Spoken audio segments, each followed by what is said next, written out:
అప్పులు ఎంతున్నాయో ఇంకా నాకే తెలియదు. ఎతుకుతున్నా రికార్డ్స్ అన్ని. వ్యవస్థలు ఎక్కడున్నాయో నాకే తెలియదు. అధికార యంత్రాంగం మొరేలు కూడా దెబ్బతినింది. బయట వాళ్ళు వచ్చి పెట్టుబడి పెట్టాలంటే భయపడే పరిస్థితికి వచ్చేశారు.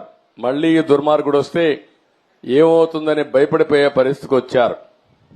అంటే ఇవన్నీ కూడా ఒక రాష్ట్రం యొక్క బ్రాండ్ కూడా దెబ్బతినింది. ఎంతో మంది ముఖ్యమంత్రులు చూశాను నేను.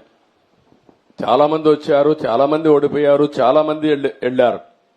కానీ ఒక వ్యక్తి ముఖ్యమంత్రిగా పనికి రాడు, అలాంటి వ్యక్తి వచ్చాడని 5 ఏళ్లు నిరూపించిన ఏకైక వ్యక్తి మొన్నటి వరకు నాడు పేరు కూడా నేను చెప్పకూడదు, కానీ అలాంటి వ్యక్తి ఇతను.